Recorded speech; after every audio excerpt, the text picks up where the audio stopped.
दोस्तों नमस्कार। 29 विधानसभा सीटों के अलावा 3 लोकसभा सीटों पर अभी उपचुनाव हुए। इन उपचुनाव के नतीजों ने बीजेपी को तगड़ा झटका दिया। केवल बीजेपी को नहीं, बीजेपी के राष्ट्रीय अध्यक्ष जेपी नड्डा को भी तगड़ा झटका लगा होगा, क्योंकि जेपी नड्डा जिस राज्य से आते हैं वहां पर कांग्रेस ने बीजेपी का सूफला साफ कर दिया।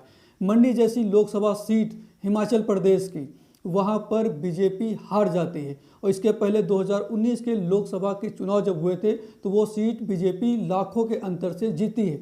और 2.5 साल में, महज 2.5-3 साल आप जोड़ के लीजिए, 2019 से बीजेपी वहां पर हार जाती है। इसके अलावा हिमाचल प्रदेश में ही 3 विधानसभा सीटें भी बीजेपी हार जाती है। जेपी नड्डा उसी हिमाचल प्रदेश से आते हैं और बीजेपी वहां पर 0 लेकर आती है। इसके अलावा राजस्थान में बीजेपी का सूफला साफ हो जाता है।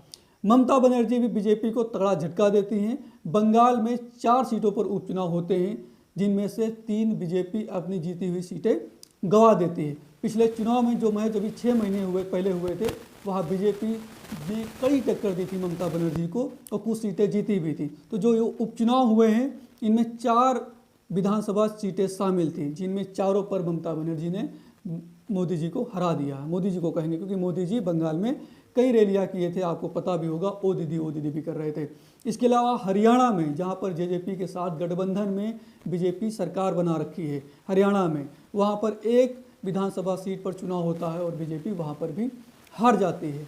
राजस्थान हो, बंगाल हो, हरियाणा हो, हिमाचल प्रदेश हो, यहाँ पर बीजेपी का सूफला साफ होता है। इसके अलावा मध्य प्रदेश, बीजेपी कहीं ना कहीं अपनी जो एक खोई हुई इन राज्यों में जो अपनी छवि खराब करती है, यहाँ पर अपनी बचाने में कामयाब होती है। मध्य प्रदेश में लगभग बराबर की टक्कर होती है। इसके अलावा महाराष्ट्र में, कहीं ना कहीं महाराष्ट्र में भी तगड़ा झटका बीजेपी को लगा, वहाँ पर भी कांग्रेस इनको कड़ी टक्कर देती है। इसके अलावा 1 सीट जीती भी कांग्रेस।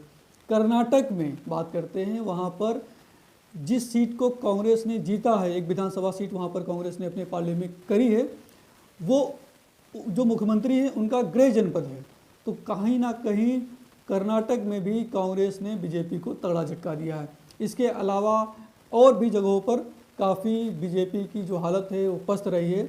बस एक राज्य है असम, जहां पर इन उपचुनाव में 5 सीटों पर उपचुनाव हुए थे, बीजेपी अपनी कहीं ना कहीं जो छवि है वो बनाने में कामयाब रहती है और असम राज्य में ही बीजेपी अन्य दलों को पीछे छोड़ती है। इसके अलावा बिहार में जेडीयू कहीं ना कहीं कामयाब रहती है। नीतीश कुमार की जो 2 सीटें थी, जीती हुई सीटें थी, उस पर आरजेडी इस बार जीत नहीं हासिल कर पाई। हालांकि इस बार जो जीत का अंतर है जेडीयू का, वो कम रहा है।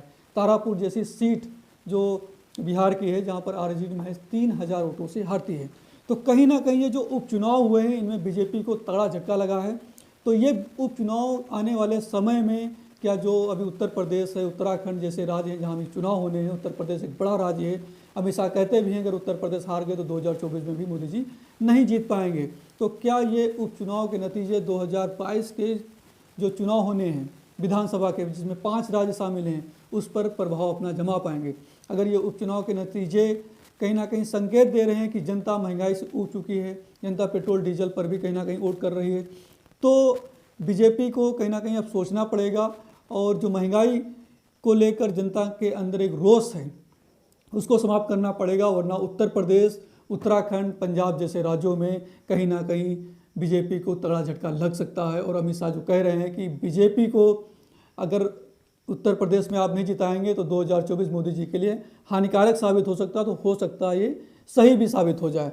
तो कहीं ना कहीं आने वाले समय में ये चुनाव नतीजे बड़ा प्रभाव डालेंगे और देखते हैं कि कितना प्रभाव डाल पाते हैं। लेकिन कहीं ना कहीं इन उपचुनाव में बीजेपी को तगड़ा झटका लगा है। बीजेपी का एक तरीके से असम को छोड़ दें तो बाकी राज्यों में सूफला साफ हो चुका है।